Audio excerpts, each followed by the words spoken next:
Is food or nutrient timing something that we should be overly concerned about? In this video, I'm going to describe this through 3 different categories of people that might have to take food timing a little bit more seriously for their goals. This is for those of you that are in a fat loss phase, a muscle building phase, or for those of you that are engaging in sports performance or at the gym. Obviously, there's a lot of crossover between those 3 groups, but I want to talk about each one of them individually because there are some differential factors. Later on, I'll also talk a little bit more about protein and carbohydrate timing specifically and how that fits into this picture. Let's first talk a little bit about why food timing might be important for those of you that are trying to get lean. The big thing here with regards to a fat loss phase is improving our fullness factor from our diet. For general hunger management during a dieting phase, we want to try and spread our meals out a little bit more evenly throughout the day, as this will improve our appetite regulation. By spreading these meals throughout the day, you're improving the overall satisfaction and sustained energy levels that you're getting from your diet. Now, I know a lot of people will implement a fasting approach and bias a lot of their calories towards the back end of the day,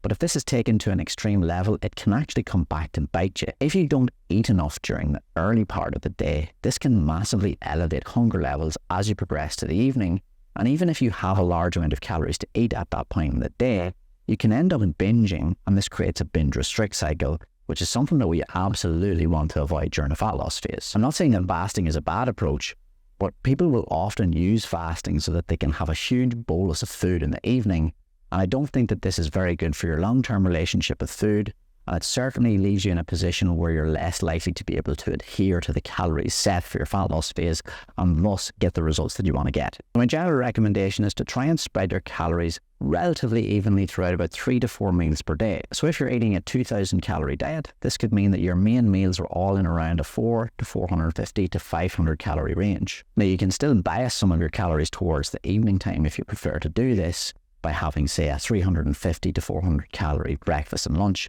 and then having the remainder towards 6, 7, 8 p.m. in the evening. But the general objective here is to try and avoid any large gaps in the day where you're not eating, of say around 4 or 5 hours, because this is where hunger really starts to ramp up, and it can be difficult then to get it under control. Now, the spreading out of meals is not only useful for those of you that are in a fat loss phase, but also for those of you that are in a bulking or muscle building phase. One of the biggest issues that I see with my clients who are struggling to get calories in for a muscle building phase is that they don't eat enough at the start of the day, and then they're left with a huge amount of calories to consume in the evening.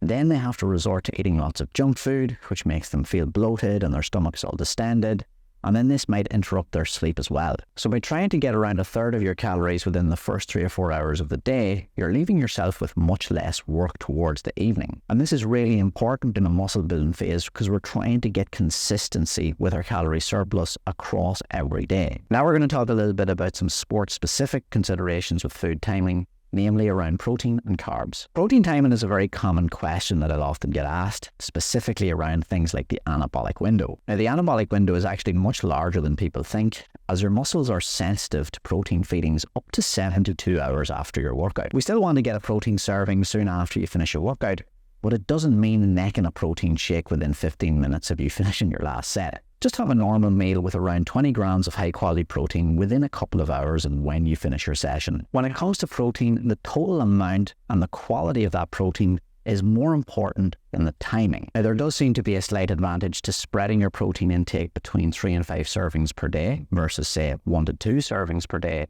and this slightly improves the muscle protein synthetic response. There also seems to be a slight advantage to having a slower digesting protein like the casein protein bound in dairy before bed. Having some cottage cheese, Greek yogurt or a casein protein powder can be a pretty good shout before you go to sleep, as this slow digesting protein will release amino acids slower into the bloodstream as you're fasting during the nighttime. Now we'll talk about carb timing for sports performance and muscle building. Like protein, the total amount of carbs that you get in the day is more important than the timing, but the timing becomes increasingly more important depending on if you have more than one session in the day or if you have 2 sessions that are quite close together. To give you an example, there are certain days where I'll do Brazilian Jiu-Jitsu and resistance training in the same day, and sometimes these sessions can be around 3 to 4 hours apart. In this circumstance, I'll always make sure to get carbs into me as quickly as possible after that first session so that it doesn't negatively impact the second session as much. For endurance sports like running, cycling and triathlon, it's also very important that you have plenty of carbs in your pre-session meal to make sure that your glucose and glycogen levels are topped up. For these types of sports, it does tend to be a little bit more important to be meticulous with the organization of your carbs,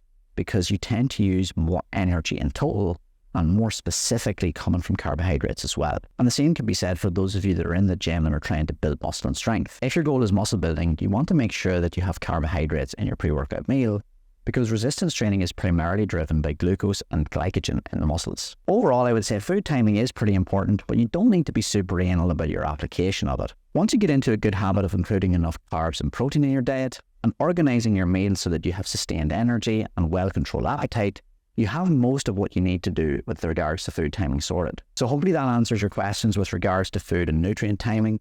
But if you have any more, do leave them in the comments. And if you like this video, make sure to subscribe for more evidence-based health, nutrition and fitness content.